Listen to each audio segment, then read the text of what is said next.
في هذا الشهر توبقال غادي يسافر بنا على متن لي كات لاكتشاف منطقة طاطا. غنكتشفوا في طريقنا من تزناخت لطاطا مواقع الملح التقليدية ديال تريت، أكادير بيتيكين وقصبة أوزرو. وفي واحة نخيل طاطا غنتعرفوا على أعمال الدوم، وغنزوروا كذلك منزل شاغل دوفوكو بتيسينت. غادي نتوجهوا من بعد لمنطقة أكادير للتعرف على جذور الثقافة الأمازيغية الحاضرة بقوة في هذه المدينة والنواحي ديالها، واللي تخصص لها متحف خاص بها ومدينة قديمة تبنات خصيصا للحفاظ على موروثها الثقافي. فقرة لقاءات غادي نتكلموا على القصب، الكراسي، لي بلاكار والسلال التقليدية. المهم غادي نمشيو للقاء صانع منتوجات من القصب. وفي الروبورتاج الأخير دعوة للسفر في أجواء الطبيعة الساحرة.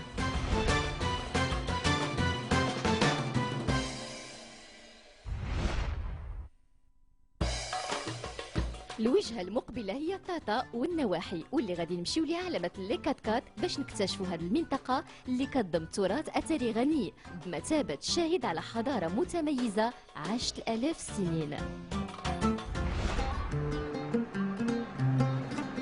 على بعد 80 كيلومتر من ورزازات على طريق تارودانت وفومزكيد كنوجدوا تازناخت، وهي بمثابة مركز تجاري كيربط ما بين مناطق سوسنة سدرعة اللي كتنتمي لها تازناخت وإقليم قلمين السمارة. وفيها فين غنتلاقاو 3 ديال الناس اللي عطاونا موعد هنا باش يعرفونا بالمنطقة.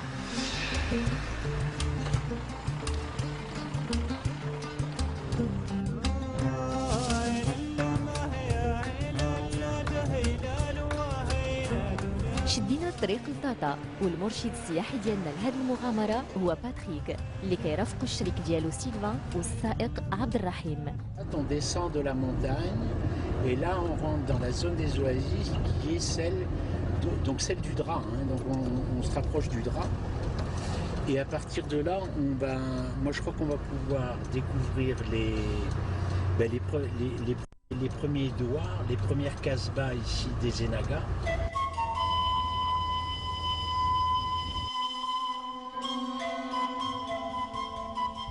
هاد المنطقة اللي كنمروا عليها من الأطلس الصغير كيرجع العمر ديالها ل 300 مليون سنة.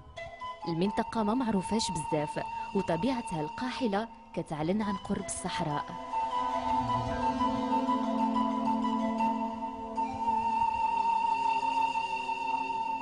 Donc on rentre dans la partie de l'anti-atlas qui va faire vraiment la grande différence entre la montagne et Ouarzazate.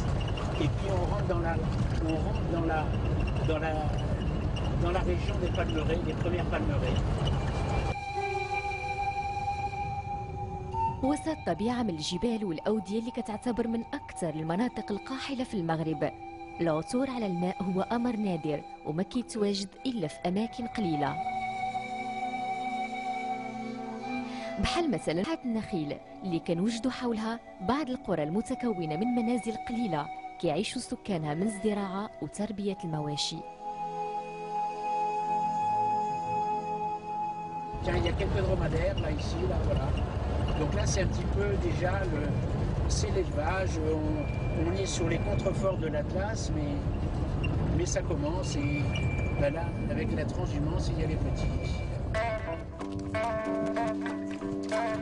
هاد الإبل والبغال المحملة وهذا الرحل كيذكرونا بحقبة غير بعيدة لما كان وادي درعا هو الطريق الوحيد أمام القوافل التجارية القادمة من تومبوكتو لمراكش. بفضل واد درعا المنطقة كتنعم بواحد الواحة كبيرة كيمتد طولها حتى ل 200 كيلومتر في سفح الأطلس الصغير.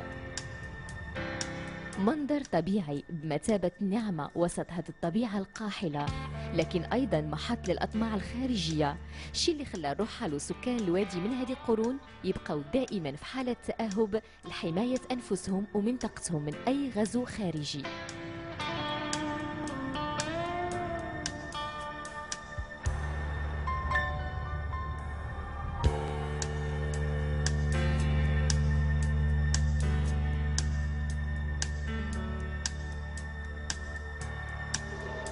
الرحلة ديالنا مازال متواصلة ودائما باتجاه الجنوب طاطا. Là on arrive sur Foumsguide, là donc il y a Foumsguide, endroit où on cultive le henné de manière traditionnelle. Donc il paraît que c'est le meilleur henné. Les Marocains disent que c'est le meilleur henné de la région. ثقافة الحناء كتعتبر من العادات الاجتماعية اللي كيرجع التاريخ ديالها لعصور قديمة من الزمن. في ذاك الوقت كانت هذه النبتة معروفة بفوائدها المتعددة ومنها الفوائد الطبية الأكيدة، وكتعتبر أيضا رمز للحب والفرح والسعادة. قبل من فومزقيد بقليل عندنا موعد في دوار السميرة مع واحد من المزارعين اللي كيقوموا بزرع الحناء للفائدة التعاونية. والزريعة ديال الحناء هي هذه اللي نحيدو دابا، نحاولوا نحيدوا واحد شويه منها باش نتعرفوا عليها وعلى حتى الطريقه كيفاش نخدموها. دابا الحناء هي هذه. هذه المنطقه هذه يعني من بين الخاصيه ديالها انها كتعرف هذه النبته ديال الحناء لان الظروف المناخيه ملائمه. الحراره ديال المناخ كتحتاجها الحناء، الماء متوفر اللي خصها تحتاجه هي بكثره، طبيعه الارض هي حتى هي الاخرى مساعده. حصاد الحناء كيكون في شهر أكتوبر ونوفمبر، ومنتوج التعاونية من الحناء هو منتوج طبيعي 100%، يعني أن الحناء كتزرع في ظروف ومدة كتحترم معايير المنتوج الطبيعي.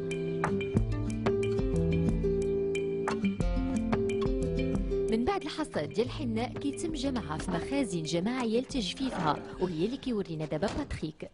Donc voilà le type de séchoir là.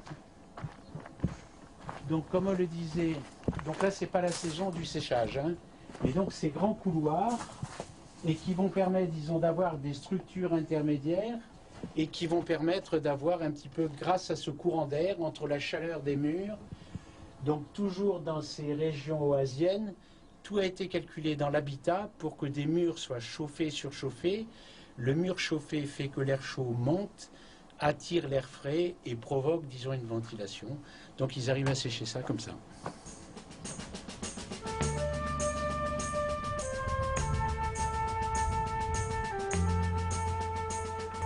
غادي نغادروا فومزقيد باتجاه مناطق جديدة أكثر جفافاً، والوجهة هي تيسينت.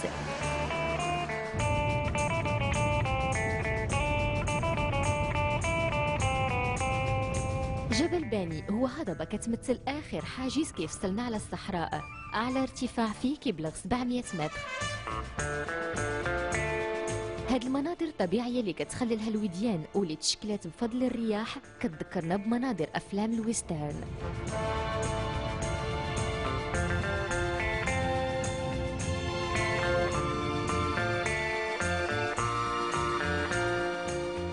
الهضبة غنية بالحفريات ومحاطة بعدد كبير من الكتبان الرملية كتخللها أشجار صغيرة. البدو والرحل فقط هم اللي قدروا يتعايشوا مع هذه الطبيعة القاسية. حنا دابا في تيسينت. في هذه المنطقة كنوجدوا العديد من الزوايا. زاوية تيسينت هي سيدي بوموسي. هاد الزاوية اللي اليوم كتشهد هاد السكون كانت من قبل مكان العلم والعبادة.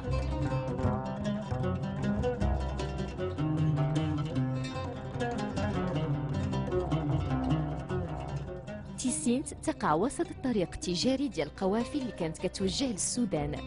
من قبل عرفت هذه المنطقة ازدهار كبير، للأسف تراجع لما اختفت التجارة الصحراوية اللي كانت كتمر من المنطقة، وكذلك مع اختفاء المراكز الروحية.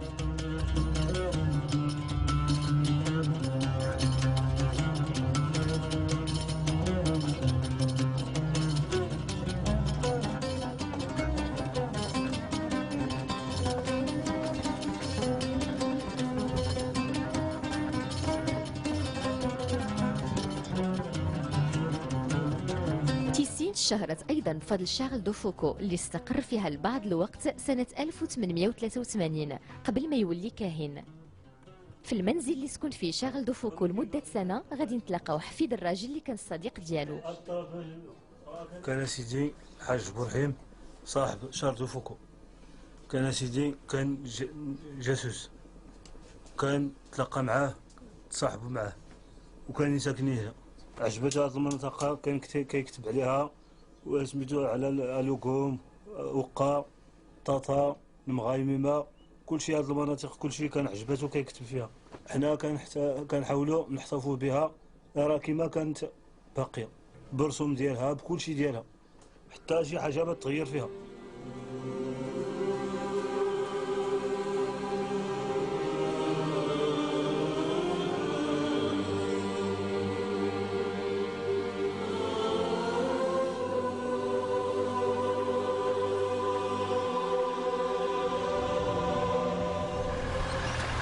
القضاء هذه الليلة باتريك غادي يدينا المخيم المتواجد بالقرب من تيسينت.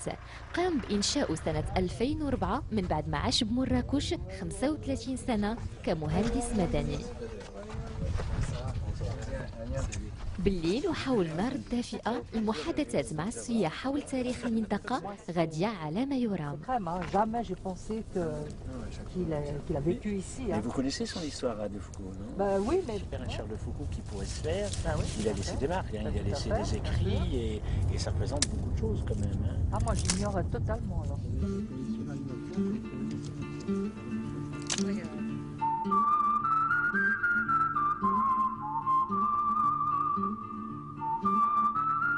الغد لي في الصباح شفنا مناظر طبيعية كتحبس الأنفاس. المخيم تقام وسط مناظر طبيعية جميلة وعلى مساحة كتقدر تقريبا ب 110 هكتار. تقريبا 20 خيمة تقليدية معدة لاستقبال 50 شخص، وحتى الأثاث المستعمل تصنع كله بمعدات محلية تقليدية.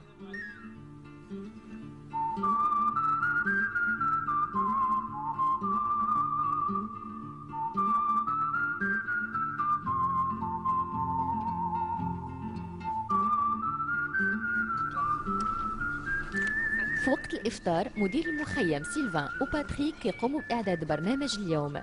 البداية غتكون بزيارة الواد الجاف مع زوج ديال السياح من سويسرا اللي قضاو الليلة بالمخيم. Avec les dromadaires et puis les ânes. Après, tu nous fais monter par où le bas? On retraverse le plateau et on redescend dans l'oued. On fait un petit peu le canyon, quand même, un tout petit morceau de canyon. On fait à peu près 1,5 km de canyon. Voilà, d'accord.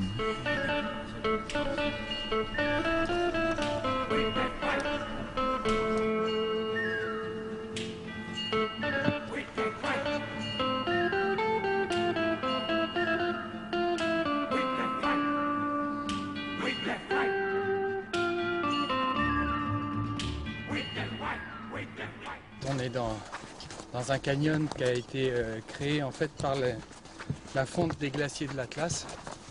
Et toute la terre s'est accumulée ici depuis 150 000 ans. Et c'est que de la terre. Et c'est pour ça que nous, ça a été agréable de faire le campement dans cet endroit, parce que c'était pas très compliqué, pas très dur. Donc on a pris vraiment plaisir à travailler avec les gens du village au campement.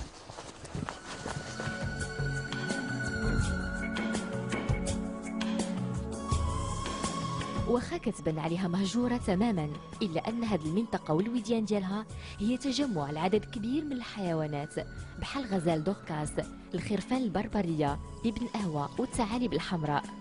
تنوع بيولوجي عجيب، وداكشي علاش باتريك كيعمل على جعل المنطقة حديقة وطنية للسياحة البيئية.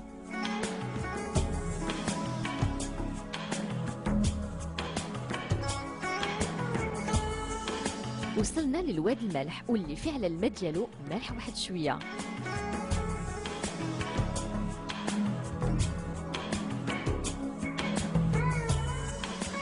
هاد المياه كتغذي جزئيا شلالات عتيق بقريه تيسينت.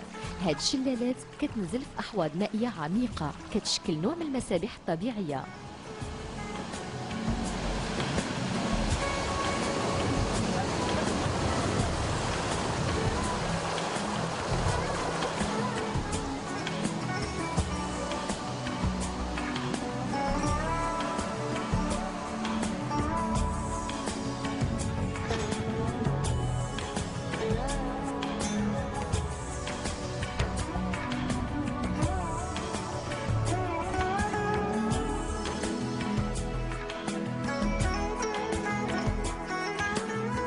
أصدقائنا باقي متابعين الرحلة ديالهم باتجاه منطقة جديدة غادي نتعرفوا عليها معهم.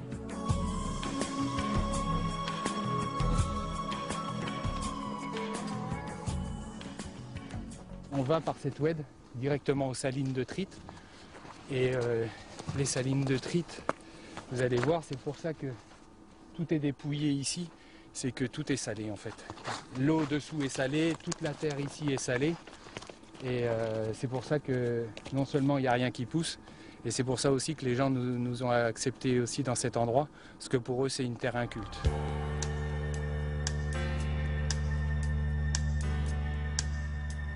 هذه هي أحواض الملح. في هذه الأحواض المختلفة فين كيتم جمع الملح واللي كيتم الحصول عليه من خلال التبخر في إطار عملية مشتركة ما بين أشعة الشمس والرياح، واللي كيقوموا باستغلال هذه الأحواض الملاحية كيجمع كل واحد فيهم تقريبا 160 كيلو ديال الملح في الأسبوع. من بعد كيتم حملها على البغال لبيعها في سوق تيسينت، وكلمة تيسينت بالمناسبة كتعني بالعربية الملح.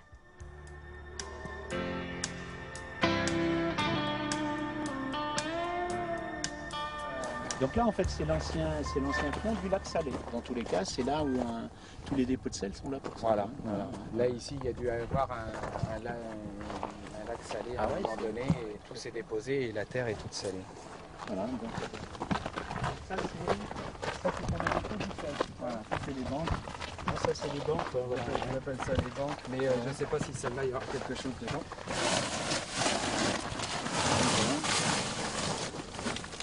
Non.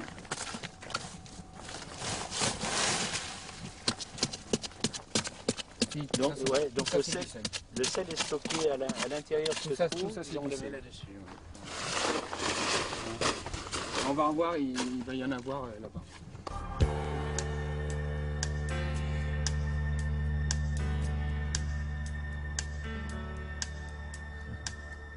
Ici, on m'a dit ici qu'un bassin de décantation, c'était pour une personne. Pour une personne. Ouais. Une famille, en fait, une famille. Non, une personne. Une personne qui vient travailler. Donc il a son bassin, il a son travail ici, et il a ses 3-4 bassins de décantation derrière. Ok. Voilà.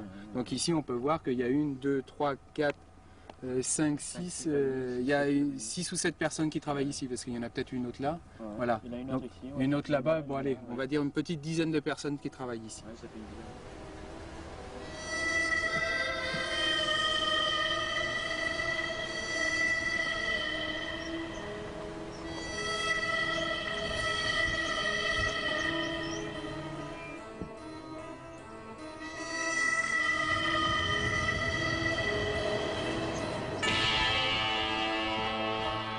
خلينا السياح بزوج لي من سويسرا في تيسينت، وغادرنا حنا باتجاه مناطق جديدة، والوجهة دائما هي طاطا، فين غنكتشفوا المساحات الطبيعية الشاسعة وأماكن طبيعية أخرى غير معروفة.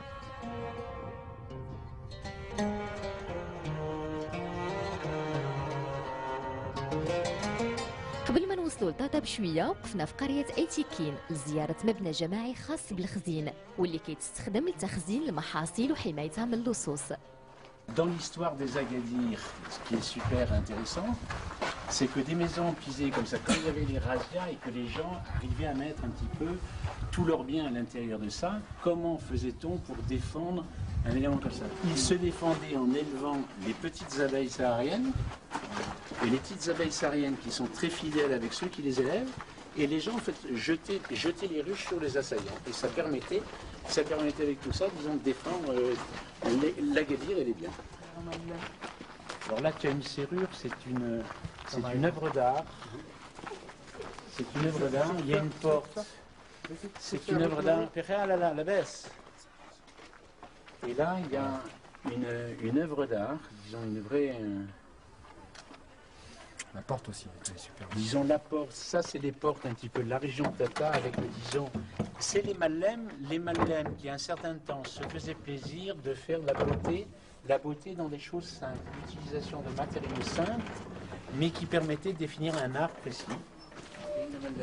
Salam alaikum.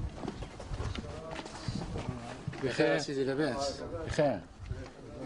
غير دخلنا مع الباب الناس اللي استقبلونا داونا عند واحد من المسؤولين على القبيله. حسن هو الراجل اللي لابس جلابه زرقاء كيعرف كل كبيره وصغيره على هذا المبنى.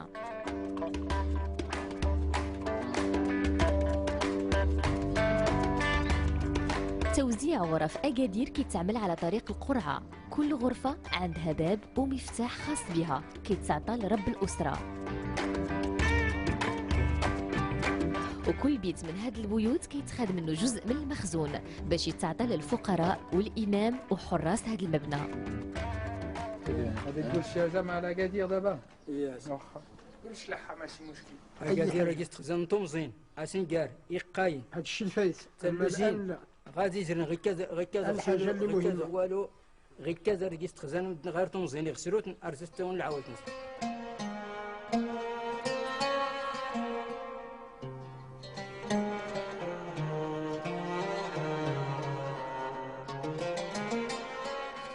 غير بعيد على هذا المبنى قصبة أوزرو كتبان لنا كطل على أسيف بوتمايت بالقرب من أقا. تنشأت على هذا الجرف الصخري من هذه 4 ديال القرون وقام بإنشائها سيدي عبد الله بن مبارك. من المرجح أنها تكون تبنات باش توقف في وجه غزو البدو والرحل اللي كانوا كيتجولوا بالقرب من المنطقة. الطبقة السفلى أو الساس ديال الجدران تبنى من الحجر والارتفاع ديال الجدران صوب تقنية خلط الحصى بالتراب المنحى القوة والصلابة اللازمة. باتريك عنده موعد مع بوجمع وهو مهندس من الناس اللي ساهموا في ترميم قصبة أوزرو. C'est Patrick, ça va? Il y a de quoi se perdre. Oui, oui, il y a beaucoup d'urures dans l'Oxa. Voilà. Oui, c'est bien. En tout cas, depuis la dernière fois que je suis venu, moi je vois du changement. Qu'est-ce que vous avez fait là? Oui, il y a des réhabilitations, des aménagements qu'on a commencé. Ouais. On a commencé sur la façade qui pend sur la palmeraie, qui se trouve sur l'affleurement sur le Ouad de Gourgine. الجولة ديالنا غادي تبدا بهذا المنزل التقليدي اللي تم ترميمه بالكامل.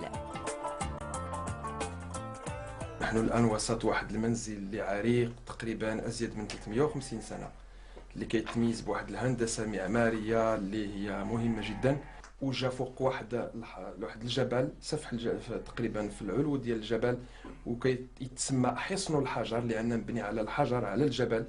وهذا الموقع الاستراتيجي ديالو جا في الفم ديال أقا لأن كما كنعرفوا المنطقة ديال أقا كانت عبارة عن منطقة اللي كانت فيها تاريخ عريق من الأدارسة المرابطين الموحدين والسعديين وكانت هذه المنطقة عبارة عن منفذ لممر ديال تجارة القوافل التجارية اللي كتمشي لسجل ماس.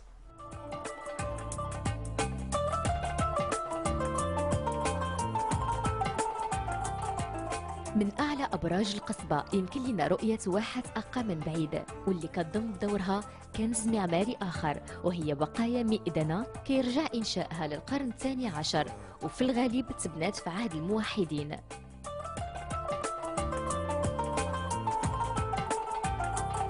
هاد الصومعة هي عبارة عن برج كيذكرنا بأبراج أخرى من عمل الموحدين. أمامنا الصومعة اللي كتسمى لاله بيت الله. هاد الصومعة اللي كيطلق عليها حسان وهاد الصومعة هي كيرجع التاريخ ديالها إلى العهد ديال الموحدين بنوها وكتعتبر الموديل اللي خداو وخدموا في المنطقة كذلك ديال حسان ديال الرباط. وهذا الصومعة هذه كتبين بأن فعلا الموحدين كانوا في المنطقة وكانت فعلا هناك حضارات مرت بأقا من ضمنها الموحدين السعديين الأدارسة والمرابطين.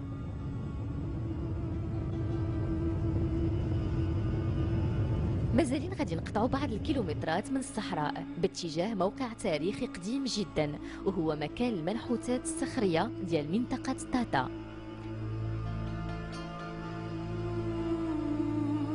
هنا وقبل من 5000 أو 14000 سنة وبالقرب من الأودية كان إنسان ما قبل التاريخ كيقوم بنحت كل ما كيشوف على الصخور.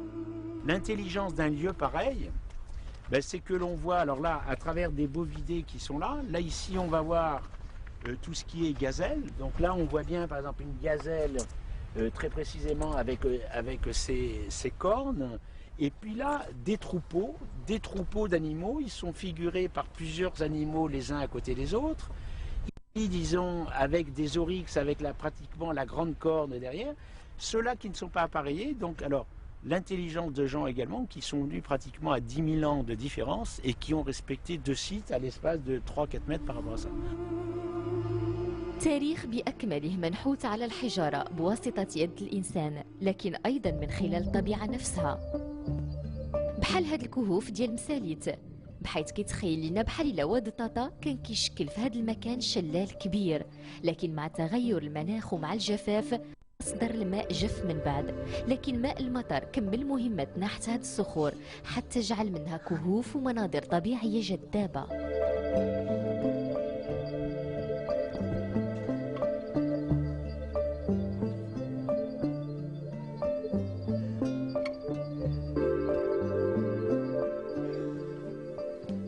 Ces régions-là, il y a 15 000 ans, représentaient une zone très humide de savane. Les arbres, les acacias le représentent. Et puis, disons, la nature étant, il y a 5 000 ans environ, grande sécheresse qui fait que certainement, peut-être que dans ces dernières années, les stalactites, stalagmites, avec l'eau qui s'égoutte, qui vient de la montagne, représentent un petit peu le fait de la définition de ce site, quoi.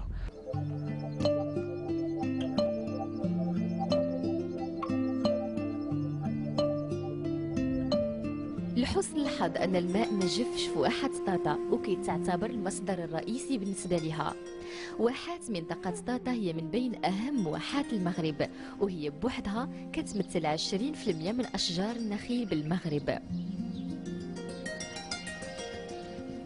الواحات هي مكان للسلام وعمل الخير، لكن بشرط يحافظوا المزارعين على مصدر المياه باش ما تجفش، وهذا هو عمل يدير. الشجر كيعمو في الليل المغرب تقريبا، المغرب وكيجي الصباح هنا كيفرقوه، كل واحد كيشد حسب اللي بغا. ملي كيوصل هنايا هذا كيجري بالموطور ولا بشي، كان الساعه زمان كيجيو برجل، كيجري برجل. دابا الساعه بشيطات في كل المواطن باش كيجري، كتوصل هنايا كيدير ليه شويه الطراب حتى يوصل هنايا عاد يجري.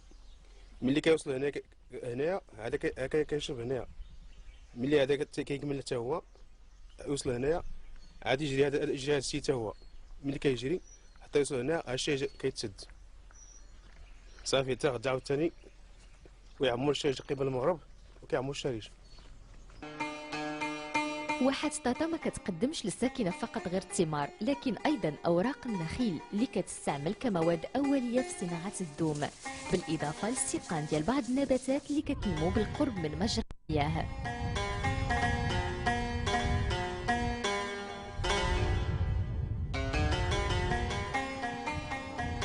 صناعة الدوم هي من بين الأنشطة التقليدية الأساسية بالنسبة لنساء طاطا، كيصنعوا سلال، أطباق وحتى الحصاير. بحال في هذه التعاونية اللي تنشأت من هذه السنة وكتضم تقريبا 40 امرأة، المديرة ديالها هي بشرى واللي كتعمل أيضا كمعلمة. الدوم عندنا النخل عندنا في الدور، تيمشيو العيالات كيقطعوه وتيجيبوا عندهم الضيوف وتيصابوا فيه هذا الشيء ديال الحصيرات والطباق وهذا الشيء كلشي ديال الصناعه التقليديه. هذه الصنعه خاصه بطاطا، لحقاش حنا لقيناها عند الاجداد وحنا كملنا عليها. دابا بغينا الناس ديال اللي جاو باش حتى هما تكون عندهم نفس الخبره اللي كانت في عند الناس القدام.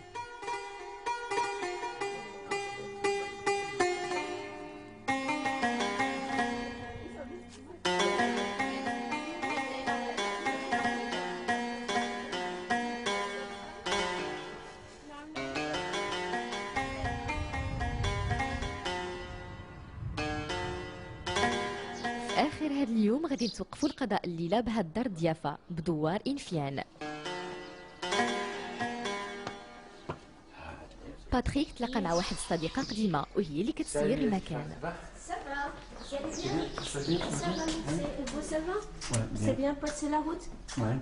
باتريك ولطيفة كانوا كيشتغلوا بزوج في مراكش. لطيفة كانت مصممة مباني، ومن هذه 11 سنة قامت بالإشراف على بناء هاد الدور ضيافة واللي ولات من بعد كتسيرها. الدار خليناها في الشكل ديالها، حالة ملي تيكون شي حيط رايب حنا تنعاودو نهزوه، لا غير ما غيرناش، خلينا المسائل كما هي. خدمنا بالرمله، هذا لي ماتيريال لوكال، الرمله والسيما والتراب والحجار، يعني حتى حاجه ما جبناهاش من بلاد اخرى. بالنسبه للرسومات اللي كاينين على البيبان كانوا رسومات ولكن كشفوا مع المده، حنا عاودنا حيناهم من جديد باللوان ديال طاطا. بالنسبه بحال الزرابي ديال طاطا، يعني الالوان اللي متواجدين في البلاد هما اللي خدمنا. هذه البناية القديمة المرممة كتحتوي على عشرات الغرف الجميلة، خلت منها مكان للراحة والهدوء. الترميم ديال هذا المبنى اللي احترم المعايير البيئة خلاه يفوز بالمفتاح الأخضر، وهي تسمية دولية كتسمح للإقامات السياحية اللي كتحترم البيئة واللي كتشتغل بشروط وضوابط صارمة.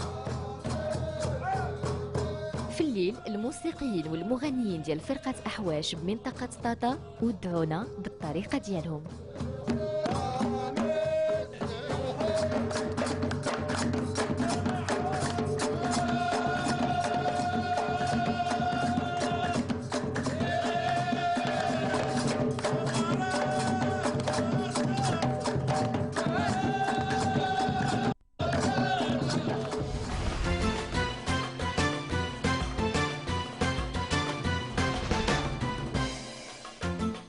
في الروبورتاج التالي غادي نمشيو نتلاقاو مع صانع منتوجات من القصب واللي عرف كيف يجدد هذا الفن المتوارث منذ سنين مع احترام كل التقاليد.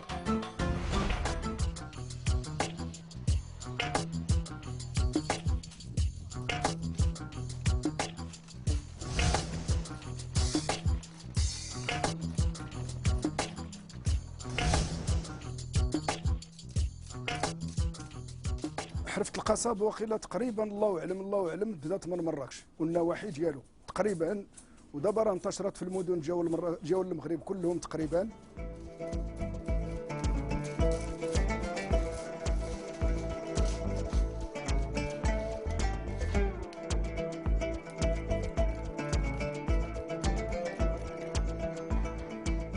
الحرفة تعلمتها من الوالد، ومن بعد كملنا الصنعه، مشينا تنسافروا، تنمشيو لسلا، تنمشيو لطنجه، تنمشيو وكملنا الحرفه، لانه هذه الصنعه ترقات في سلا. اول مدينه فين ترقات هي سلا، والناس نيت جاو لمراكش اللي رحلوا لتما، وكانوا هذيك الساعه بكروا وتصاوبوها تمايا، وتعلمنا تما تعلم الكراسه وليطاجيرات والمريوات. عاد من بعد رجعنا ثاني نفس المشكل لمراكش وقعدنا فيه.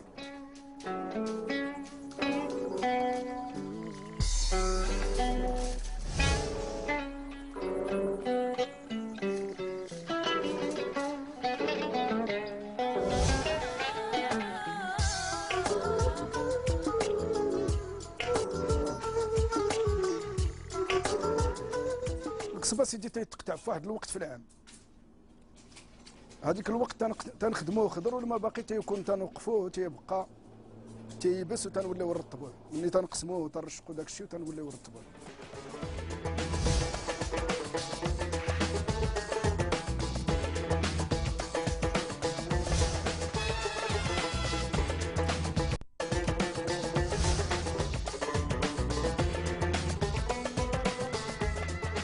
صناعة القصب تنصاوبوا الكراسة، تنصاوبوا المريوات، تنصاوبوا ليطاجيرات، كاين الماموني، كاين هذا البلافو، كاين الرولو، تنصاوبوا بزاف.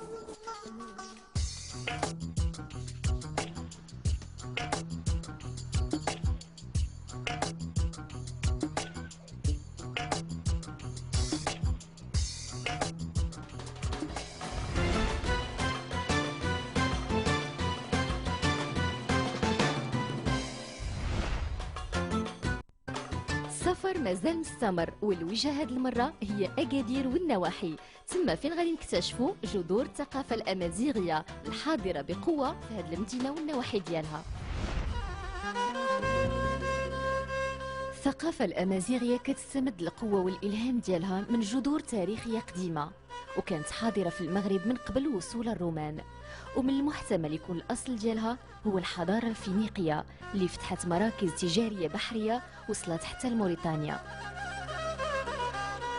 جنوب المغرب قدر يحافظ على عدد كبير من تقاليدها المرتبطة بحياة الرحل والحياة الزراعية القديمة. الموسيقى الأمازيغية هي واحدة من هذه التقاليد، وكتكون حاضرة بقوة في أغاني الفلاحة وقت الحصاد وفي الأعياد. سواء تعلق الأمر بالمدن أو الأماكن القروية في أعياد أو مناسبات الزواج أو الولادة، فهي فرصة لاستحضار الثقافة الأمازيغية. أكادير هي مدينة في الغالب تبنات على يد الأمازيغ، وكان وجدوا فيها متحف بمثابة تكريم لهم. تما فين غنتلاقاو عبد الله اللي كيعمل كمرشد سياحي من هذه 25 سنة، وهو على موعد مع سعيد اللي كيعمل كمنسق بالمتحف. السلام عليكم. السلام ورحمة الله وبركاته. مرحبا بك سيدي. الله يبارك فيك سيدي سعيد. واش نمشي الحمد لله الماكين بخير. واش هو هذا؟ الحمد لله بارك الله. هذا حتى من المغرب. الثقافه الامازيغيه، التراث الامازيغي. بارك الله فيكم. الله يبارك فيكم سيدي، الله يبارك فيكم. بسم الله، الله يبارك فيك سيدي، شكرا.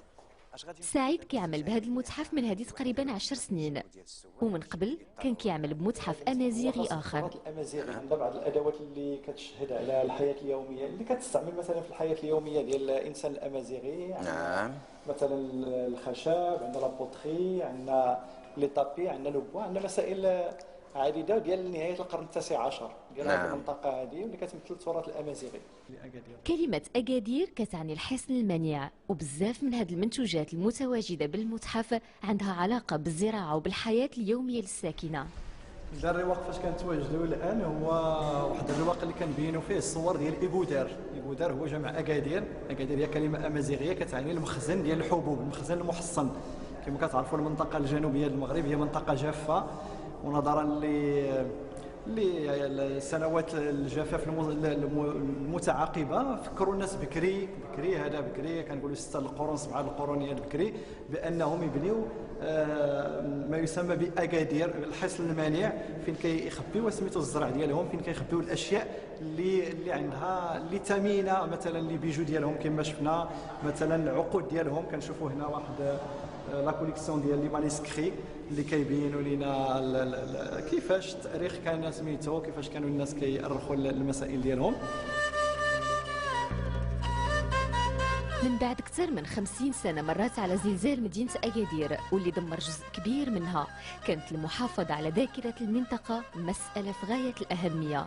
داكشي علاش كنوجدوا أغلبية المنتوجات المعروضة في هذا المتحف كتمثل الثقافة الأمازيغية، خصوصا الحلي اللي كتشتهر بها المنطقة. فين كنتواجدوا هي قاعة التقنيات اللي كنبينوا فيها مختلف التقنيات اللي كان كيخدم بها الصانع التقليدي الامازيغي، اللي كتشهد على سميتو ديالو، على الكفاءات ديالو. مثلا هنا كنشوفوا حيلي فيها الطريقه ديال الترصيع، كاين الحيلي اللي فيها الفيليغران، كاين اللي فيها لي زيمونوار اللي كنسميوهم لونيال. عدة طرق وعدة تقنيات اللي كتبين مهارة هذا الصانع التقليدي، وكما قلنا كفاءته، وكتبين الخصوصية ديال الثقافة الأمازيغية. لكن الصناعة التقليدية الأمازيغية هي ماشي فقط ذكريات من الماضي، هي صناعة ما زالت حية. وللتأكد من الأمر يكفي زيارة قصبة سوس المتواجدة بالخرجة ديال أكادير على طريق إنسكان. القصبة هي سوق تقليدي مصغر كيعرف نشاط ورواج منذ الساعات الأولى من الصباح. السوق تنشأ بالكامل من هذه 10 سنوات وكيذكرنا في تصميمه بالأسواق القديمة. أزقة قصبة سوس كتضم العديد من المحلات التجارية الصغيرة كيقوم تسييرها الحرفيين التقليديين بأنفسهم. حنا دابا كنتواجدوا في القصبه، قصبه سوس، وكتعرفوا كلمه القصبه عند السواسه عند إمازيغ كتعني يعني مدينه قديمه مدور بها السور ولا دار كبيره، وهذه تبنات على الطراز القديم لاحياء الحرف الامازيغيه البربريه. وغادي نشوفوا هنا بزاف الانواع ديال الصناعه التقليديه كلها امازيغيه، والهدف ديال هذه القصبه وهو تعليم التلاميذ يجيو يتعلموا هاد الحرف باش تكون دائمه ومستمره. السلام عليكم. السلام عليكم عبد الله. كيف تقيت؟ بخير. الله يبارك فيك حسن. صح بخير.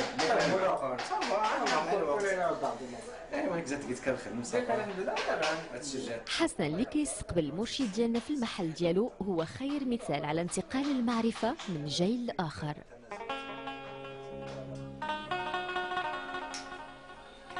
حسن هو من منطقة إيمنتانوت، ما كان كيعرف شي حاجة على صناعة الحلي من اللي جا لأكادير من هذه 10 سنين، وتكون على يد معلم اللي صبح من بعد الشريك ديالو. هاد الحرفة الصراحة عزيزة عليا، لأن فيها شي موديلات قدام ديال الناس القدام بحال البادية بحال هكا. لقيت أنا شي موديلات في البادية كنشوفهم قدام وهذا، وصافي ملي خدمت في هذا الخير هاد الصناعه ديال النقره وليت كنصوب دوك الموديلات اللي كنا شفنا، واخا كاينين لي موديلات ديجا كنزيدو لهم شي شويه ديال شي موديلات اخرين بحال تزريد، بحال البيبان بحال لي براسلي بحال شحال من حاجه كاين تبارك الله لي موديلات قدام. في الثقافة الأمازيغية الحلي كتلعب دور كبير ومهم في الحياة الاجتماعية.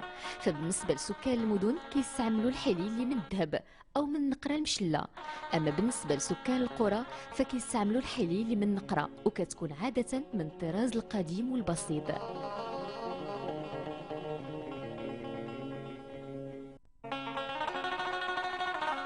تخصص آخر كيشتهر به الحرفيين التقليديين الأمازيغ وهو صناعة البلاغي. جمال واحد من هاد الحرفيين الأوائل اللي استقروا في سوق القصبة. دابا باش نقدروا نسميوها بابوش بربر خصها تكون غوند هكذا، عاد بهذا الطال من اللور طالع شويه، فهمتي. هذا دابا هو ضروري، عاد النقش ديالها هو هذا كما كتشوف. فوالا دابا غادي نمونطيها. بالنسبة للبلاغي ديال الرجال في الغالب كيكون لونها إما صفر بلون قشرة الرمان أو بيض، أما بالنسبة للبلاغي ديال النساء فكتكون ألوانها مختلفة. قصبة سوس كتميز واحد الشكل البربري، هي أصلا البناء ديالها على برار كما كتشوفوا كيتميز واحد الشكل بربري. دونك هنا أي واحد خدام في شي مهنة كيتبع داك النقش البربري ديال ديك المهنة. فوالا ضروري يدخل لي موتيف بربر، خص ضروري يكون في المهنه ديالو، يا نقره يا عرعار يا اي حاجه يا بلغه، خص ضروري يحافظ على داك التراث. المدينة القديمة ديال أكادير اختفت المعالم ديالها تماما من بعد الزلزال، لكن بالرغم من ذلك اليوم أكادير كتمثل كمدينة قديمة. هي عبارة عن قرية نموذجية كتوقع على بعد 4 كيلومتر في اتجاه الجنوب.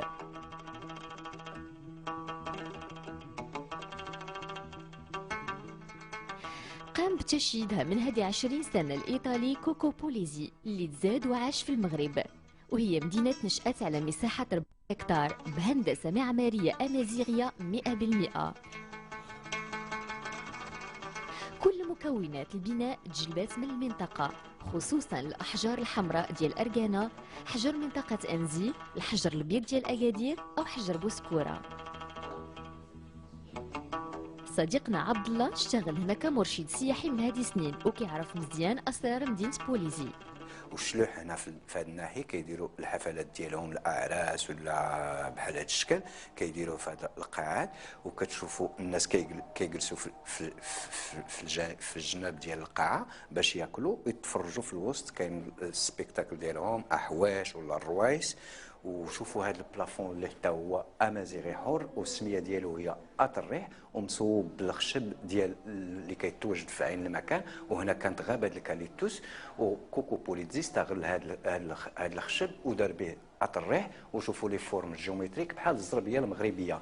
وهنا غادي نشوفوا واحد الباب اللي هو ثاني باب ديال الامازيغ، هو هذا، وهذا مصوب بالخشب ديال العرعار. موجود عندنا العرعار في هذه الناحيه.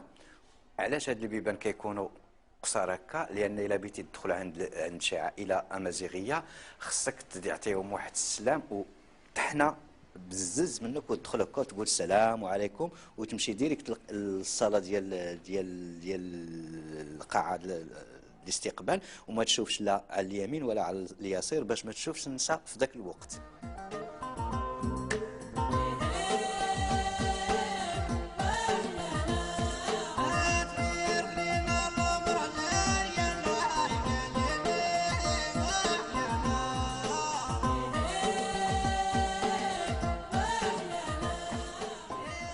بونجور مسيو، لاباس عليك؟ كلشي بخير؟ صحة؟ لاباس الحمد لله، تو فا بيان. وانت بخير؟ تو فا بيان الحمد لله. كي داير لا مدينة؟ سافا سا مارش كلشي بخير؟ باقيين صناعية؟ الحمد لله. كاين شوية التوريست؟ شوية. الله يجعل البركة مزيان. J'ai choisi le monde berbère parce que je me trouvais à Agadir et donc j'ai voulu continuer à penser et à remettre les maçons qui savent le faire. Hein. Les maçons berbères travaillent la pierre, ils peuvent la travailler. Bon, là, je l'ai architecturé un petit peu, hein, comme on peut le voir là même sur cette porte, qui est d'un style au plus proche du style berbère des régions de Tafraout ou autres. المدينة القديمة في الحقيقة كتمثل معرض للصناعة التقليدية والمعرفة والخبرة الأمازيغية.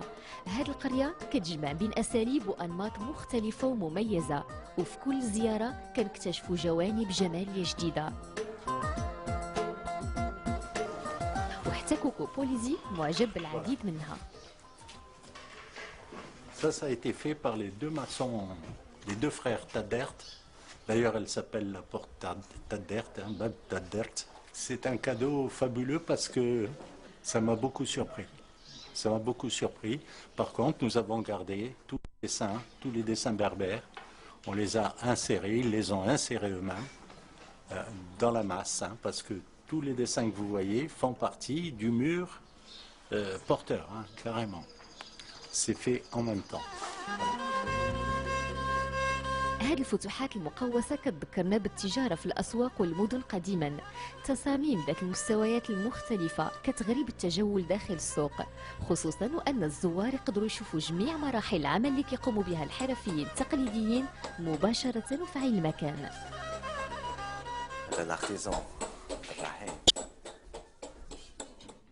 عبد الرحيم هو واحد منهم. هاد النحات تعلم الحرفة ديالو هنا، وقدر بالمهارة ديالو ينحت نماذج مصغرة لقصبات ووجوه لرجال ونساء من وحي الثقافة الأمازيغية.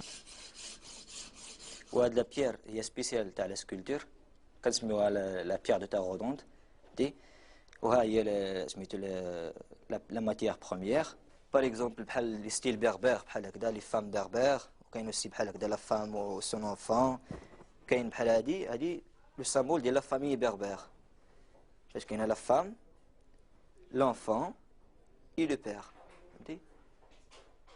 العائلة البربرية ou la femme qui porte tout parce que c'est elle qui fait la plupart du travail à la montagne, tu vois. Voilà.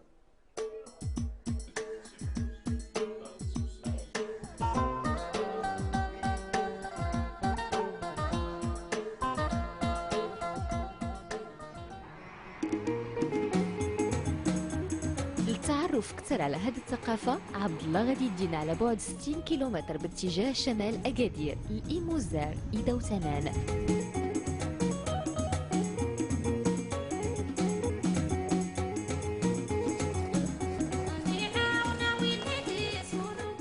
حنا دابا كنتواجدوا في المنطقه ديال إيموزار دوتنان، وخصوصا واحد الدوار اللي سميتو زاويه سيدي ابراهيم وعلين تيغانيمين. وهذه المنطقه هذا الدوار باقي شاد العادات والتقاليد الامازيغيه، وفيها واحد المعلمه اللي سميتها المدرسه العتيقه سيدي ابراهيم وعلين تيغانيمين. المدرسة القرآنية تنشأت من هذه 6 ديال القرون، وبقى إلى اليوم كتستقبل أكثر من 50 طفل ومراهق، كتراوح الأعمار ديالهم ما بين 5 سنين حتى 15 سنة.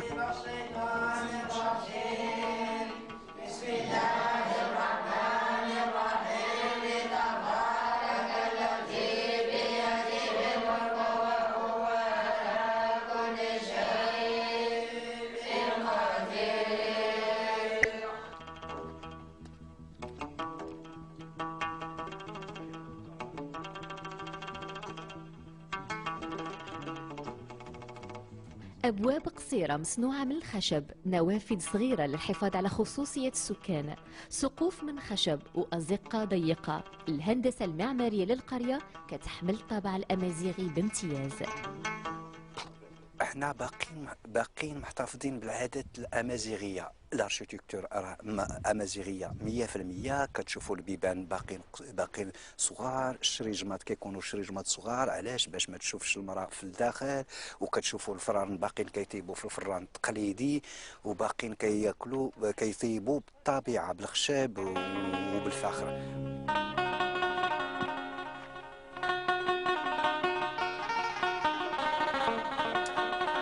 عبد الله كيستغل الفرصة لزيارة العم ديالو اللي كيسكن بإيموزار. السلام عليكم. بسم الله. وانا حتى الوقت. الوقت هذا انت راح الناس. الله يبارك فيك عمي. والله بخير الحمد لله. مرحبا. الله يبارك فيك سيدي. الله بسم الله. بسم الله بسم الله. عم عبد الله كيبلغ من العمر 90 سنة، عاش عمره كله بهذه القرية وباقي محافظ على نفس أسلوب الحياة اللي عاش به من هذه سنين. الحمد لله. تنظيم تفارينا اش نتكرزم؟ اش نتكرزم؟ زوجني التماثيل محسنين ولا خصك تستمروا تمزين اسنجار الزيت اللوز غلا تمنت كل ما الا الاحباب كفينا ما نحقرهم. حتى المطبخ كيحمل الطابع الاصيل واللي من اساسياته الفرن التقليدي. هذا هو المطبخ الامازيغي، هو المطبخ الامازيغي، وباقي عندهم دوك الاواني التقليديه كنشوفوا ما يسميوه هما بإنكان، يعني الكانون، وكيطيبوا فيه اما الكسكسو واما الخبز ديال الفلول.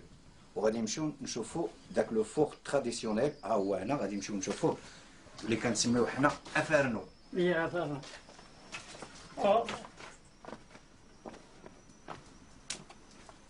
غير نقص السكر افارنو ودير حتى انت فرنو ياك ودغيلات حبيت على حساب عنده هنا جوج د الفران، يعني جوج د افارنويات، يعني لو فور تراديسيونيل.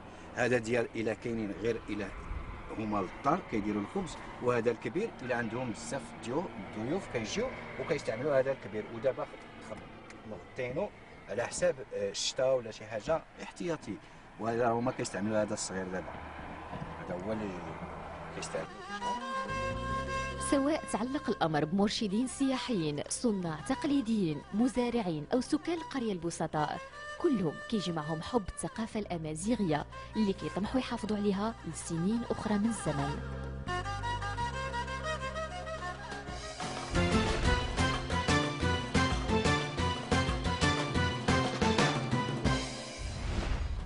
في الروبورتاج الأخير دعوة مجانية للسفر في جو ساحر. مرحبا بكم.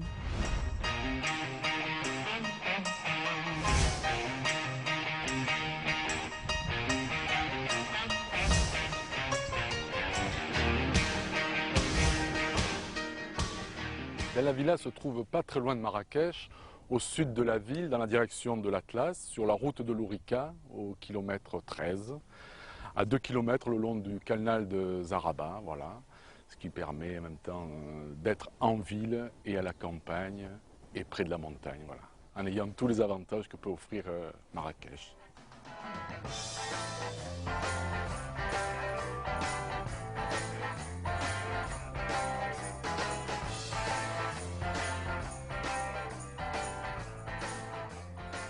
Ce projet a germé il y a une dizaine d'années en fait. Je cherchais un endroit dans le monde pour pouvoir voilà, créer, déposer ce que j'avais toutes ces années pu ingurgiter au long de mes voyages et bon, autour de la Méditerranée essentiellement. C'est une espèce de compromis entre la Médina et la villa extérieure. C'est un riad à la campagne en fait, sur le modèle de la villa romaine. Voilà.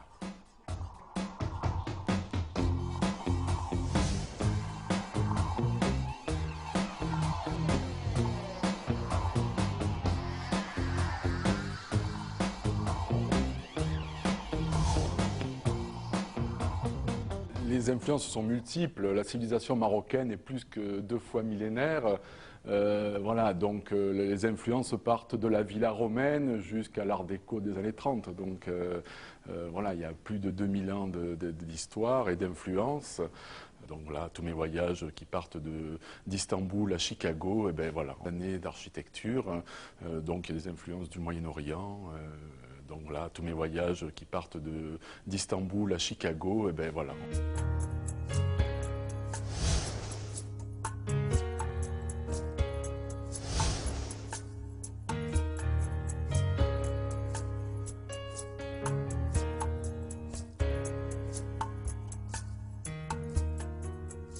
L'architecture est omniprésente et très présente d'ailleurs. Voilà, ce qui fait que le décor passe à un second plan. Voilà, on peut se permettre de mélanger les choses et on n'est jamais étranger au Maroc, même si on y met des choses étrangères. Voilà.